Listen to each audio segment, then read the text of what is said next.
আসসালামু আলাইকুম সকল দর্শক শ্রোতাকে আমন্ত্রণ জানিয়ে শুরু করছি চ্যানেল আই সংবাদ। সংবাদ স্টুডিওতে আপনাদের সাথে আছি মোহাম্মদ রাইহান। বিস্তারিত সংবাদের শুরুতেই জানিয়ে দিচ্ছি ফ্রেশ আটা ময়দা সুজি সংবাদ শিরোনামগুলো। সংকটময় মুহূর্ত পার করছেন বেগম খালেদা জিয়া। শনিবার মধ্যরাতের ব্রিফিংয়ে জানালেন মেডিকেল বোর্ডের সদস্য ডাক্তার জাহিদ।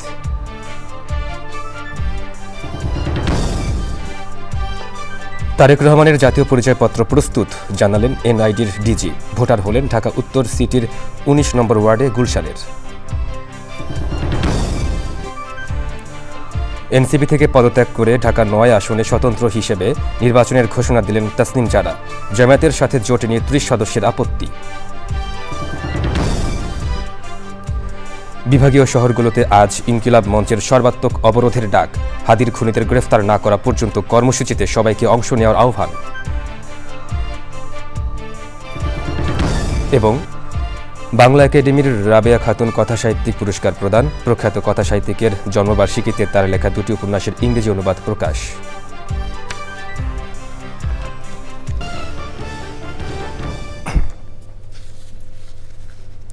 দর্শক, সংবাদ শিরোনামগুলো জানাচ্ছিলাম। এখনকার এই সংবাদ আয়োজনে একই সঙ্গে চ্যানেল আইয়ের ইউটিউব চ্যানেল এবং চ্যানেল আইয়ের ওটিটি প্ল্যাটফর্ম আই স্ক্রিনে লাইভ স্ট্রিম হচ্ছে। এবার বিস্তারিত প্রসঙ্গ। রাজধানীর এভারকেয়ার হাসপাতালে চিকিৎসাধীন বিএনপি চেয়ারপারসন বেগম খালেদা জিয়ার অবস্থা অত্যন্ত জটিল ও তিনি একটি সংকটময় মুহূর্ত পার করছেন বলে জানিয়েছেন তার চিকিৎসায় গঠিত মেডিকেল বোর্ড এবং বিএনপির স্থায়ী কমিটির সদস্য ডাক্তার এজেডএম জাহিদ হোসেন। শনিবার মধ্যরাতে এভারকেয়ার হাসপাতালের সামনে সাংবাদিকদের তিনি একথা জানান। এর আগে রাতে মাকে দেখতে এভারকেয়ার হাসপাতালে যান বিএনপির ভারপ্রাপ্ত চেয়ারম্যান তারেক রহমান। সাথে ছিলেন তার স্ত্রী ডাক্তার জুবাইদা রহমান।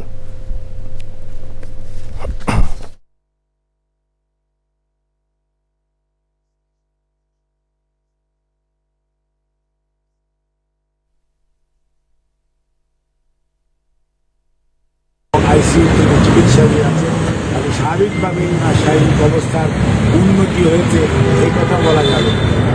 কিন্তু ওনার অবস্থান অত্যন্ত জটিল বা সংকটময় মুহূর্ত পার করছেন। যদি আল্লাহ করে উনি চিকিৎসকদের চিকিৎসা প্রচেষ্টা আল্লাহর শেষ মেহেরবানিতে উনি যদি এই সংকটটা উঠিয়ে যেতে পারেন আলহামদুলিল্লাহ, তাহলে হয়তো আমরা ভালো কিছু বিএনপির ভারপ্রাপ্ত চেয়ারম্যান তারেক রহমানের জাতীয় পরিচয়পত্র প্রস্তুত করা হয়েছে। শনিবার রাতে এ তথ্য জানিয়েছেন জাতীয় পরিচয় নিবন্ধন অনুবিভাগের মহাপরিচালক এস.এম. হুমায়ুন কবির। শনিবার দুপুরে নির্বাচন কমিশনে এনআইডির কার্যক্রম সম্পন্ন করেন তারেক রহমান। ঢাকা ১৭ আসনের গুলশান এলাকার ঢাকা উত্তর সিটি কর্পোরেশনের ১৯ নম্বর ওয়ার্ডের ভোটার হতে অনলাইনে ফর্ম পূরণ করেন তারেক রহমান ও তার মেয়ে জাইমা রহমান। এ বিষয়ে জাতীয় পরিচয় নিবন্ধন অনুবিভাগের মহাপরিচালক এস.এম. হুমায়ুন কবির বলেন, সর্বোচ্চ ২৪ ঘন্টা এবং সর্বনিম্ন ৭ থেকে ৮ ঘন্টার মধ্যে এনআইডি কার্ড প্রস্তুতের কথা জানানো হয়েছিল। সে মোতাবেক তারেক রহমানের জাতীয় পরিচয়পত্র প্রস্তুত করা হয়েছে।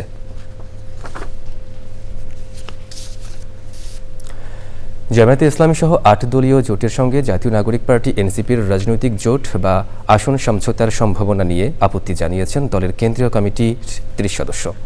শনিবার গুরুত্বপূর্ণ এই নীতিগত বিষয়ে গভীর উদ্বেগ জানিয়ে দলের আহ্বায়ক নাহিদ ইসলামকে স্মারকলিপি দিয়েছেন তারা। জামায়াতে ইসলামীর সঙ্গে আসন সমঝোতার আলোচনা নিয়ে এনসিপির মতভেদের মধ্যে স্বতন্ত্র প্রার্থী হওয়ার ঘোষণা দিলেন দলটির জ্যেষ্ঠ যুগ্ম সদস্য সচিব ডাক্তার তাসনিম জারা। বিস্তারিত মইনুল হাসানের রিপোর্টে। ২৮ ফেব্রুয়ারি থেকে এনসিপির কেন্দ্রীয় যুগ্ম সদস্য সচিব হিসেবে দেশজুড়ে দলীয় নানা কর্মসূচিতে অংশ নিয়েছেন ডাক্তার তাসনিম জারা। এমনকি আসন্ন নির্বাচনে এনসিপির কেন্দ্রীয় নির্বাচনী পরিচালনার কমিটির গুরুত্বপূর্ণ দায়িত্বে ছিলেন তিনি। আসন্ন ত্রয়োদশ সংসদ নির্বাচনে ঢাকা ৯ আসনে প্রার্থী হিসাবে তাসনিম জারাকে মনোনয়ন দেয় এনসিপি। হঠাৎ শনিবার সন্ধ্যায় দল থেকে পদত্যাগের ঘোষণা দেন তিনি। নিজের ফেসবুক পোস্টে ডাক্তার জারা লিখেছেন, বাস্তবিক প্রেক্ষাপটের কারণে কোনো নির্দিষ্ট দল বা জোটের প্রার্থী হিসাবে নির্বাচনে অংশগ্রহণ না করার সিদ্ধান্ত নিয়েছেন তিনি। এদিকে জামায়াতে ইসলামীর সাথে এনসিপির জোট নিয়ে নীতিগত আপত্তি জানিয়ে দলের আহ্বায়ক নাহিদ ইসলামের কাছে স্মারকলিপি দিয়েছেন এনসিপির ৩০ কেন্দ্রীয় নেতা। স্মারকলিপিতে নেতারা তাদের আপত্তির ভিত্তি হিসেবে ১৯৭১ সালের জামায়াত ইসলামীর বিতর্কিত ভূমিকার কারণ, এনসিপির ঘোষিত আদর্শ, জুলাই গণঅভ্যুত্থানের ঐতিহাসিক দায়বদ্ধতা এবং গণতান্ত্রিক নৈতিকতার কথা তুলে ধরেন। মনিরুল হাসান, চ্যানেল আই, ঢাকা। শহীদ শরীফ ওসমান হাদির খুনিদের গ্রেফতার ও বিচারের দাবিতে আজ বেলা ২টা থেকে সারা দেশের বিভাগীয় শহরগুলোতে সর্বাত্মক অবরোধ পালনের ঘোষণা দিয়েছে ইনকিলাব মঞ্চ। শনিবার রাত ১:১০টার দিকে ইনকিলাব মঞ্চের এক ফেসবুক পোস্টে একথা জানানো হয়। এর আগে রাত ১১:৩০টার দিকে শাহবাগের অবস্থান কর্মসূচি থেকে ইনকিলাব মঞ্চের সদস্য সচিব আবদুল্লাহ আল জাবের বেলা ১১টায় কর্মসূচির ঘোষণা দিয়েছিলেন। তবে আজ ডিএমপির সংবাদ সম্মেলন থাকায় সেটি পর্যালোচনার পর বেলা ২টা থেকে পরিবর্তিত কর্মসূচির ঘোষণা করা হয়। নতুন কর্মসূচির ঘোষণা দিয়ে সদস্য সচিব বলেন, শহীদ ওসমান হাদির রক্তের সঙ্গে কোনো আপোষ চলবে না। হাদির খুনিদের সঙ্গে কারা জড়িত তাদেরকে জনসমক্ষে প্রকাশ না করা পর্যন্ত অবরোধ চলবে। সবাইকে এই কর্মসূচিতে অংশ নেওয়ার আহ্বান জানান তিনি।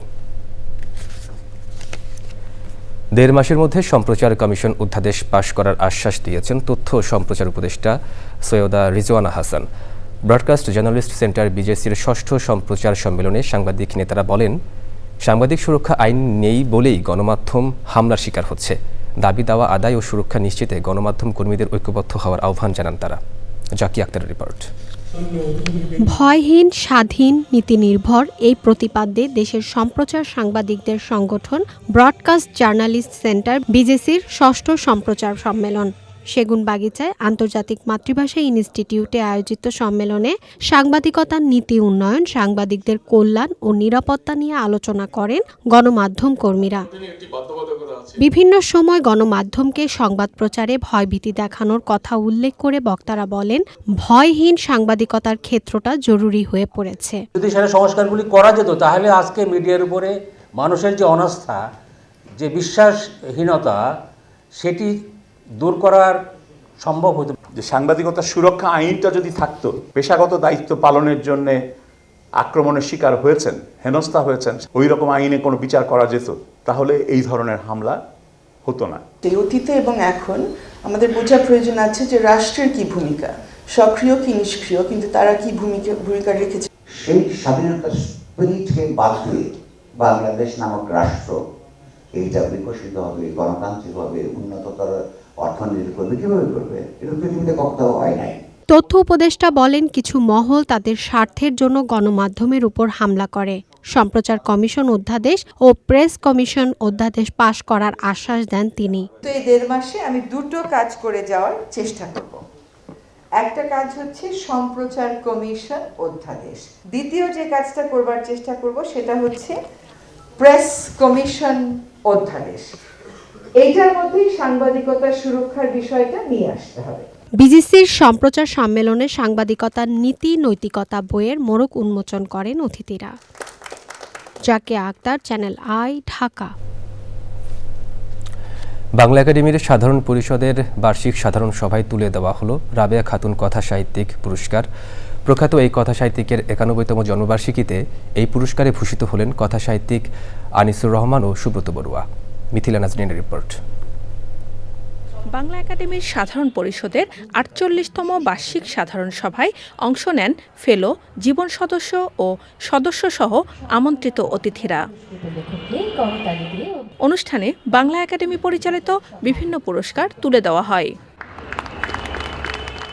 এবছর কথা সাহিত্যের সামগ্রিক মূল্যায়নে সুব্রত বড়ুয়া রাবেয়া খাতুন কথা সাহিত্য পুরস্কারে ভূষিত হন।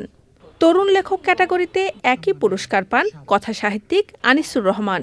কথা সাহিত্যিক রাবেয়া খাতুনের লেখার সঙ্গে আমরা একেবারে প্রথম থেকেই পরিচিত ছিলাম এবং তার লেখায় মানুষের জীবন, আমাদের অন্তরঙ্গ জীবন, আমাদের সমাজ জীবন যেভাবে প্রতিফলিত হয়েছে সেটি খুব বড় ব্যাপার। আমি এই পুরস্কার পেয়ে আবারও বলছি, আমি নিজেকে গৌরবান্বিত মনে করছি। বাংলা একাডেমি যে ধরনের পুরস্কার দেয় মূলত, তো এখানে তরুণ লেখকদের কাজ মূল্যায়ন করা, তাদেরকে পুরস্কার দেওয়ার মানে জায়গাটা কিন্তু কম। তো আমি বলবো যে এক্ষেত্রে রাবেয়া খাতুন কথা সাহিত্য পুরস্কার যেটা বাংলা একাডেমি দেয়, তো সেটা ব্যতিক্রম। এছাড়া ছিল প্রবন্ধ ও বিজ্ঞান সাহিত্য এবং নাট্যজন সহ অন্যান্য ক্যাটাগরি। পুরস্কার প্রাপ্তি তো গর্বের, আনন্দের, সবসময় অনুপ্রাণিত করে, এটা তো নিঃসন্দেহে। কিন্তু আমরা যখন কাজটা করি তখন কোনো পুরস্কারের আশা বা কোনো কিছুই মাথার মধ্যে থাকে না, কাজটাকে ভালোবেসেই করি। আপনি যদি উৎসাহী হন, আরও ভবিষ্যতে ভালো কাজ করেন, আরও পুরস্কার পাবেন। বিশেষ করে জনগণের ভালোবাসা পাওয়া, জনগণের কল্যাণে কাজ করার, তার যেতে বড় পুরস্কার অন্য কোনোটাই নাই। এবছর মোট 8টি ক্যাটাগরিতে বাংলা একাডেমি পুরস্কারে ভূষিত হলেন 9 গুণীজন। মিথিলা নাজনীন, চ্যানেল আই, ঢাকা। প্রখ্যাত কথা সাহিত্যিক রাবেয়া খাতুনের 91তম জন্মবার্ষিকীতে তার লেখা 2টি উপন্যাসের ইংরেজি অনুবাদ প্রকাশ সহ দেশবরেণ্য 3 কথা সাহিত্যিকের জন্মদিবস উৎসব উদযাপন করেছে রাবেয়া খাতুন ফাউন্ডেশন। সময়ের চেয়ে এগিয়ে থাকা দেশবরেণ্য কথা সাহিত্যিকদের রচিত সাহিত্যের মধ্য দিয়ে শানিত হবে আগামীর সমাজ এবং বর্তমান ও আগামী প্রজন্ম, এই আশাবাদ বিশিষ্টজনদের। রিপোর্ট রোকসানা আমিনের। সময়ের গল্পকে যিনি তুলে ধরেছেন স্বমহিমায়, যার সাহিত্যকর্মে উঠে এসেছে আবহমান বাংলার ইতিহাস ঐতিহ্য, তিনি প্রখ্যাত কথাসাহিত্যিক প্রয়াত রাবেয়া খাতুন। তাঁর 91তম জন্মবার্ষিকীকে বিশেষ করে তুলতে সকালে চ্যানেল আই স্টুডিওতে রাবেয়া খাতুন ফাউন্ডেশনের উদ্যোগে উন্মোচন করা হল তাঁর লেখা 2টি উপন্যাসের ইংরেজি অনুবাদ গ্রন্থ। মহাপরিচালক অন্য প্রকাশ থেকে প্রকাশিত দ্য গার্ডেন নেমড মালনীছড়া শিরোনামে বাগানের নাম মালনীছড়া বইটি অনুবাদ করেছেন লেখক মোজাফফর হোসেন। নিশান অফ 71 নামে রাবেয়া খাতুনের কিশোর উপন্যাস 71-এর নিশান অনুবাদ করেছেন লেখক রিফাত কামাল সাইফ। বই দুটি প্রকাশ করেছে অন্য প্রকাশ। রাবেয়া খাতুন ল্যাঙ্গুয়েজের মধ্যে এমনভাবে ইনবিল্ড তৈরি হয়ে গেছেন, ভাষাটা তৈরি করেছেন আমাদের জন্য, যে এই ভাষাটা চর্চা করতে গেলে রাবেয়া খাতুন আমাদের আসবেন অনিবার্যভাবেই। আমাদের নতুন জেনারেশন যারা হয়তো বাংলা পড়তে পারে না, যারা ইংরেজি মাধ্যমে পড়াশোনা করছে, তাদের জন্য এই বইটি উপযুক্ত বই হতে পারে। বাংলা সাহিত্যের প্রসারে অনুবাদের বিকল্প নেই বলে মনে করেন অতিথিরা। রাবেয়া খাতুনের লেখা বাংলা ভাষাভাষীদের কাছে যেমন পরিচিত, আদৃত, ভালোবাসার মোড়কে আচ্ছন্ন। বাংলা সাহিত্যকে অনুবাদ করা খুবই জরুরি দরকার। আমাদের লেখাগুলোকে যদি আমরা অনুবাদ করতে চাই তাহলে সেগুলো বিশ্বের বড় বড় প্রকাশনা সংস্থা থেকে করতে হবে, তাহলে হয়তো কিছুটা আমাদের পাঠক, সারা বিশ্বের পাঠকের দৃষ্টি কাড়বে। ব্যক্তি রাবেয়া খাতুন ও লেখক রাবেয়া খাতুনকে নিয়ে স্মৃতিচারণ করেন স্বজনরা। খুব ভালো একটি প্রচেষ্টা হয়েছে এবং এর মাধ্যমে যারা বাংলা পড়তে পারে না তাদের জন্য কিন্তু এটা একটা ভালো দৃষ্টান্তমূলক একটি বই হবে 71কে জানার ব্যাপারে। খুবই ভালো প্রস্তাব। আমরা সবাই মিলে যদি বই নেই মাঝারের কাছ থেকে নিয়ে বইগুলো যদি বিভিন্ন স্কুলে দিতে পারি, প্রথমে ঢাকায় দেই, তারপরে বাইরের স্কুলে দেবো, এই প্রস্তাবটা খুবই ভালো। বিকেলে কথা, কবিতা, গান আড্ডার মধ্য দিয়ে বাংলা সাহিত্যের 3 দিকপাল রাবেয়া খাতুন, সৈয়দ শামসুল হক ও রিজিয়া রহমানের জন্মবার্ষিকী উদযাপনের আয়োজন করে রাবেয়া খাতুন ফাউন্ডেশন।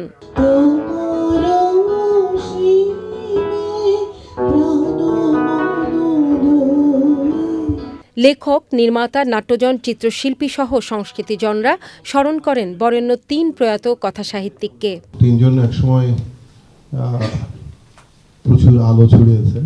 আজকে তাদেরকে স্মরণ করে আমাদের জীবনে তাদের আলো কিছু যুক্ত করি, সেজন্য সবাই একত্রিত হওয়া। অত্যন্ত শ্রদ্ধেয় লেখক ঔপন্যাসিক রাবেয়া খাতুনের স্মৃতির উদ্দেশ্যে আমার শ্রদ্ধা নিবেদন করছি। তিনি ভ্রমণ করতে খুব ভালোবাসতেন, যেখানেই যেতেন ফিরে এসে সেই জায়গাটি নিয়ে একটি বই লিখতেন। জীবন তিনি যাপন করে গেছেন। ছিল দেশবরেণ্য গুণী 3 লেখকের লেখা থেকে পাঠ। দুর্গম দক্ষিণ মেরু জয় করে ফেরার পথে খাদ্যের অভাবে বরফ চাপা পড়ে মৃত্যু হয়েছিল সে বীরে। আর আমরা আগে আন্দাজ করি, আন্দাজ করতে না করতে ওইদিকে আবার না সব ছাপা হয়ে যায়। বাংলা সাহিত্যের এই 3 দিকপাল তাদের সৃষ্টির মধ্য দিয়ে বেঁচে থাকুক প্রজন্ম থেকে প্রজন্মে, এমন আশাবাদ ছিল পুরো উৎসব জুড়ে।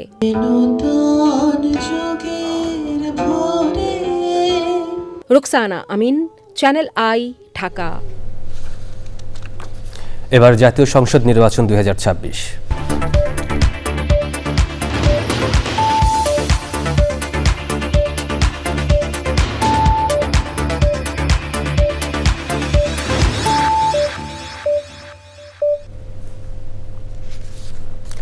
পররাষ্ট্র উপদেষ্টা মোহাম্মদ তৌহিদ হোসেন বলেছেন, নির্বাচন হবে উৎসব মুখর ও সবার অংশগ্রহণমূলক। শনিবার সকালে ভোলা সরকারি স্কুল মাঠে ত্রয়োদশ জাতীয় সংসদ নির্বাচন ও জুলাই জাতীয় সনদ বাস্তবায়নের উপর গণভোটের বিষয়ে প্রচারণার লক্ষ্যে ভোটের ক্যারাভান গাড়ির উদ্বোধন অনুষ্ঠানে তিনি বলেন, ইউরোপীয় ইউনিয়ন, আমেরিকান রিপাবলিক ইনস্টিটিউট তারা প্রত্যেকেই পর্যবেক্ষক পাঠাবে। সে সময় ছিলেন ভোলার জেলা প্রশাসক ডাক্তার শামীম রহমান, পুলিশ সুপার শহীদুল্লাহ কাউসার ও অন্যান্যরা।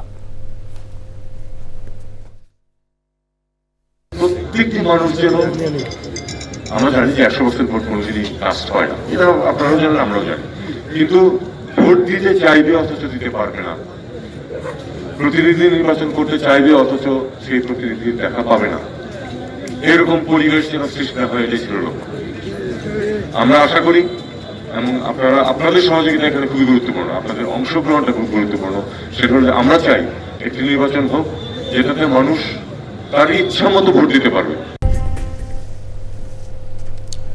মধ্য আমেরিকার দেশ গুয়াতেমালায় সড়ক দুর্ঘটনায় কমপক্ষে 15 জন নিহত এবং 19 জন আহত হয়েছেন। শনিবার দেশটির পশ্চিমাঞ্চলে ইন্টার আমেরিকান হাইওয়েতে একটি যাত্রীবাহী বাস গভীর খাদে পড়ে এই হতাহতের ঘটনা ঘটে। আহত 19 জনকে কাছাকাছি বিভিন্ন হাসপাতালে ভর্তি করা হয়েছে। স্থানীয় ফায়ার সার্ভিস জানিয়েছে, এই সড়ক দুর্ঘটনায় 15 জনের মৃত্যু হয়েছে। নিহতদের মধ্যে 11 জন পুরুষ, 3 জন নারী এবং 1 জন শিশু। প্রাথমিকভাবে ধারণা করা হচ্ছে ঘন কুয়াশার জন্যই দুর্ঘটনাটি ঘটে। বিষয়টি তদন্ত করছে স্থানীয় প্রশাসন।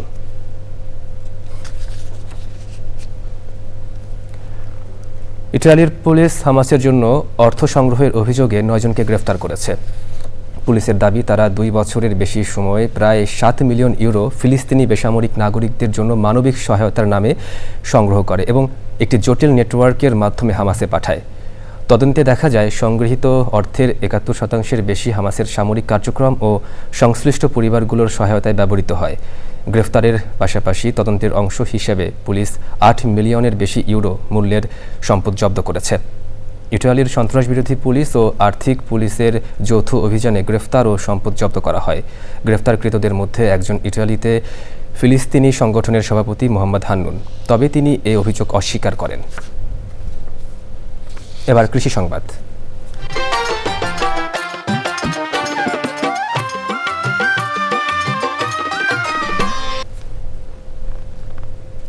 বিদেশে আলু রফতানি সহজলভ্য করতে কাজ করছে বাংলাদেশ কৃষি উন্নয়ন কর্পোরেশন।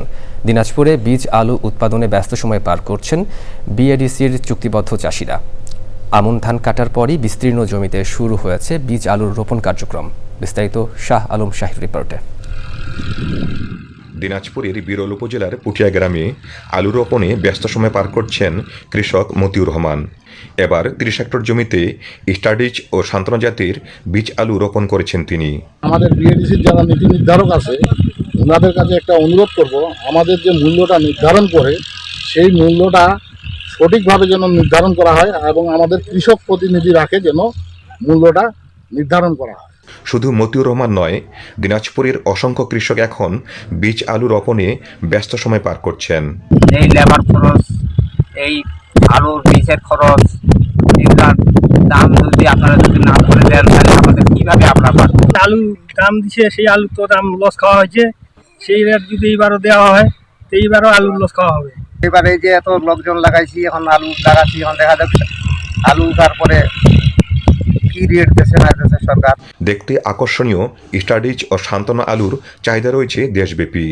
রোগ প্রতিরোধী এবং অধিক ফলন হওয়ায় সারা দেশে কৃষক পর্যায়ে এ জাতির বীজ আলু ছড়িয়ে দেওয়ার উদ্যোগ নিয়েছে বাংলাদেশ কৃষি উন্নয়ন কর্পোরেশন। আমরা যে এই বীজটা করতেছি, এখানে ভিত্তি বীজ, এটা পরবর্তী নেক্সট 3 সিজন এটা ব্যবহার হবে। তার মানে আমি যদি এখানে 8 টন বীজ পাই, দেখা যায় যে এটা 24 টন বীজ আমাদের হিসাব ধরে সামনে এগিয়ে যেতে হবে। এই বীজটা আমাদের বিশেষ করে দিনাজপুরের বীজের যেহেতু চাহিদা বেশি, এই বীজটা আমাদের বাংলাদেশের সব অঞ্চলেই ছড়িয়ে যায়। এবছরে দিনাজপুরে 47,200 হেক্টর জমিতে আলু চাষ করা হয়েছে। এর মধ্যে 1,500 হেক্টর জমিতে বিএডিসির বীজ আলু উৎপাদনের জন্য চাষিদের বীজ সরবরাহ করা হয়েছে। বিএডিসি চুক্তিবদ্ধ চাষি মতিউর রহমান বীজ আলু চাষে ব্যস্ত হয়ে পড়েছেন। তার এই চাষকৃত বীজ আলু দেশের সর্বত্র ছড়িয়ে পড়বে, এমনটাই মন্তব্য করছেন কৃষিবিদরা। দিনাজপুর থেকে শাহ আলম শাহী, চ্যানেল আই। এবার প্রকৃতি সংবাদ।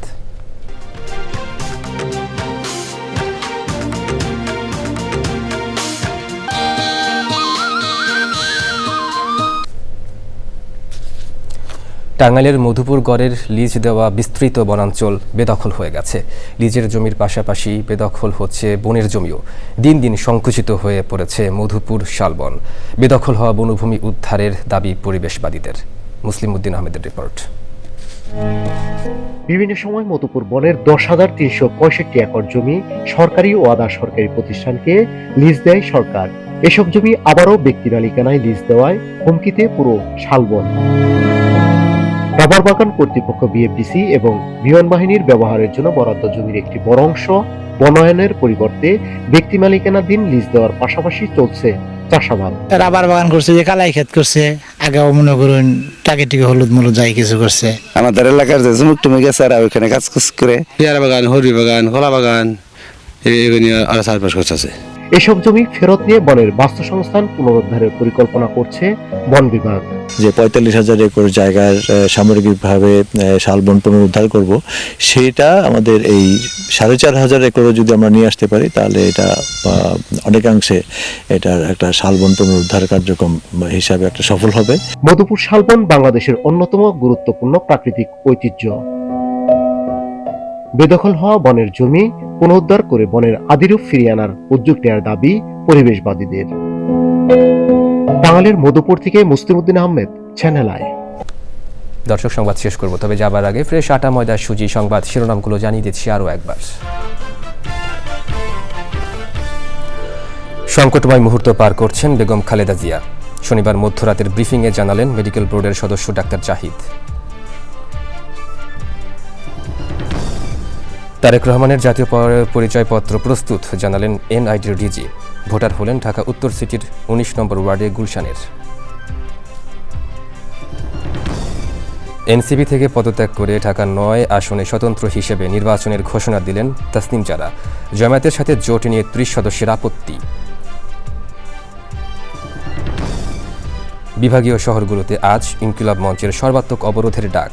হাদির খুনিদের গ্রেফতার না করা পর্যন্ত কর্মসূচিতে সবাইকে অংশ নেওয়ার আহ্বান। এবং বাংলা একাডেমির রাবেয়া খাতুন কথা সাহিত্যিক পুরস্কার প্রদান। প্রখ্যাত কথা সাহিত্যিকের জন্মবার্ষিকীতে তার লেখা 2টি উপন্যাসের ইংরেজি অনুবাদ প্রকাশ।